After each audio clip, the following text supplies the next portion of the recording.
Hi.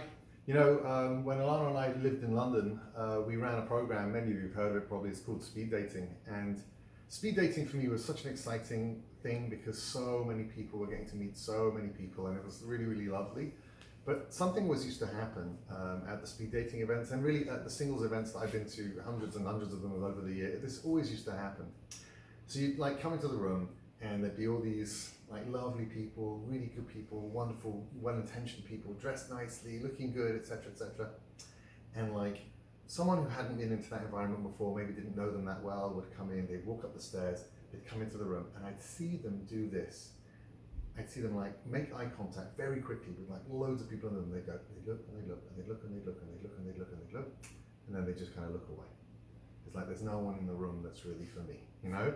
And I would watch all the other people in the room excited that this new guy had come in or this new girl had come in, and they were kind of like, and then they'd be like, oh gosh, and there'd just be like this heaviness in the room. Yeah. And people are there and they want to meet and they're putting their best foot forward and it's somewhat vulnerable to be there. And it always blew me away that people were like making such a weird snap judgment before they would get to know people. You know, it was like a strange thing. And we wanted to try and explore that a little bit today. Yeah. We wanted to explore this idea that we're all looking for the perfect partner, right? And looking for a perfect partner is a little bit like trying to buy a pet unicorn. Good luck. I hope you find one. Let me know where to get one if you do. But there isn't such a thing as perfect. And we all know that. We know that there's no such thing as perfect. And if it's perfect, it's going to disappoint. And we know that we want to grow, and we know that perfect's a bad idea, but the minute something doesn't present as perfect, we're out of there as quick as a flash. So the problem with the perfection culture, there are so many problems with it, but just to very quickly touch on it. One of the problems is that it's a contradiction to growth. One of the problems is that it doesn't exist.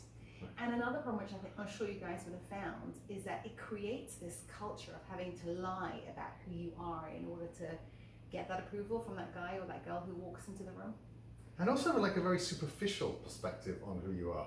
You know, the cliches are like the guy dangling his Ferrari car keys, you know, or the girl walking in shoes that she could like never wear for more than like 5 minutes at a time. And that's like, no, this is really who I am. This is like me putting my best foot forward. This is the part of me that I want you to relate to first, because this is who I really am. And it's not. Right. It's just not. Can you pause the camera, please? I'm going to have to edit. What you were going to get into the business example. Oh, that's me now? Yeah. Okay, fine. So just leave it running. I'll just edit that bit out. I'll just edit that bit out. Huh? Can you? Yeah. I think so. And it's just not, right? And it's like such a strange thing, because if you think about it this way, right? We all want a relationship that's just harmonious and gorgeous and amazing. And of course we want it to be easy and comfortable. That's obvious, right? But at the same time, we know in reality that like our long-term happiness is going to be very much impacted if we have successful relationships in our lives. Our dating life goes well, marriage, long-term relationships, kid, whatever it is. Now, if you think about it from a business standpoint, people say the same thing about business. Oh, I really hope I can do well in my job or make a business that's going to earn me like $10 million. I'll be able to sell it, when I'm in my 40s and be comfortable for the rest of my life. I've got this kind of vision of it. So if you said to the guy, look, I've got a really great idea for you for 10 million bucks, okay? But and you're gonna have to work with this guy, but here's the problem. Sometimes you're gonna have to work really late at night. Sometimes things are really not gonna go your way. Sometimes you're gonna think the business is gonna go bankrupt. Sometimes your partner's you're gonna wanna kill them. Sometimes they're really not gonna pull their weight. Sometimes you're not gonna pull your weight and they're gonna catch you doing that. And there are gonna be all kinds of ups and downs and nightmares, yeah? So are you willing to do that for $10 million? Everyone was saying like, of course, it's business. Like that's what you would expect, right? When it comes to relationships, it's exactly the same thing, right? And this concept of this perfection, like totally comfortable thing, they make me feel this, it's always amazing, there's never anybody. It's like people think there's something wrong because there's something wrong. And that's not true. It's just not true.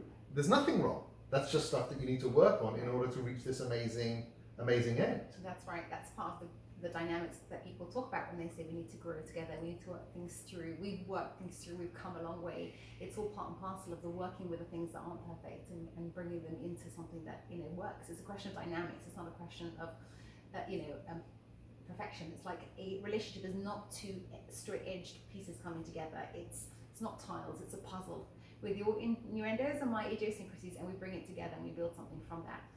So, there's the one angle over here is the not looking for the other person to be perfect. And the other also super important angle is to recognize in ourselves where the desire to present as perfect comes from. And often it's just the alternative to being vulnerable.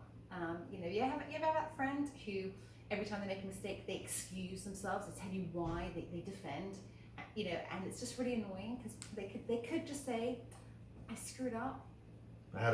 I had a bad day. But they can't say that because that implies I'm okay, I like myself, and I recognize that I make mistakes. They're so far from that they have to make out that they've never made any mistakes.